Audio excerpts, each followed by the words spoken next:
Oh man, I'll tell you, sometimes it's tough reporting on all this news. Sometimes it's tough because there's so much that's grim, there's so much that's dark. That's why in the last hour we talked to author and activist Marianne Williamson about the deeper principles involved, the long-term game, and looking beyond wins and losses for one party or another to restructuring and revitalizing our democracy. That's certainly one of the themes of this week's show, along with the positive things we can do to contribute. In this hour, by the way, we are going to be speaking with environmentalist, activist, filmmaker, and blogger Peter Sinclair about climate change, and we're going to be asking Peter for good news since it can get tough at times. And look, sometimes I think maybe the purpose of the 0 hour in my life and in your life should be as a kind of, partially at least, as a kind of group therapy, a kind of way for us to get together,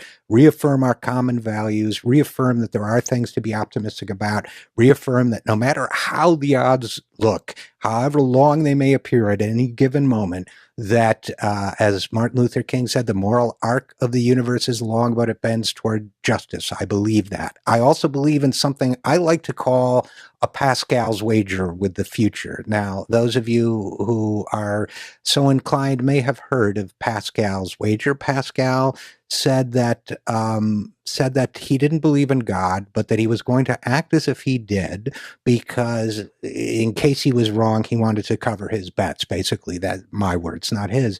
Now, I'm not sure that's theologically sound thinking, but my Pascal's wager with the future is this: the odds are against it.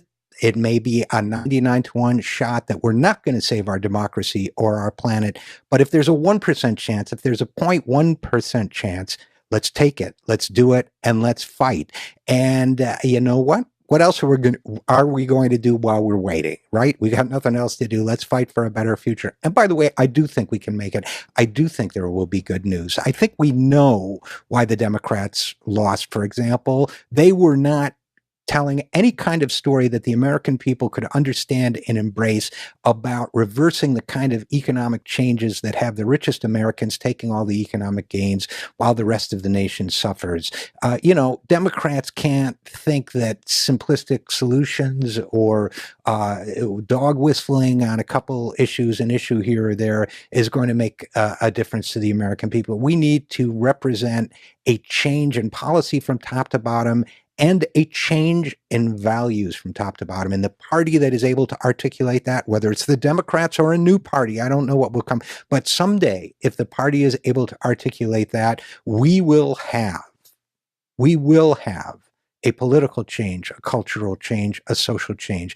In the meantime, we need to expand Social Security, and we need to increase taxes on millionaires to do it. We need to resurrect Glass-Steagall and limit the size of the big banks so that they no longer terrorize the nation into bending to its will. We need to raise taxes on the big corporations. We need to stop the predation of any large corporation, whether it exists in the industrial world or as is nowadays more likely on Wall Street or in the Silicon Valley. This is the time to advance a new agenda, but it's not just a matter of agenda. It's a matter of values. This is a time to say we support a nation in which every young person has a chance to fulfill 100% of their potential and as much of their dreams as is possible. We need to say we want to live in a country where birth does not determine your success, your health, or happiness. We want to say we want to live in a country when we need a cultural value system that says we want to live in a country where people help each other while reaching their individual potential. Until we do that, we're going to struggle. But that's not going to happen until people like you and me fight for it. That's why we're here. That's why we hope you'll keep listening. That's why we'll keep broadcasting. I'm Richard RJ Eskow, and this is the 0 Hour.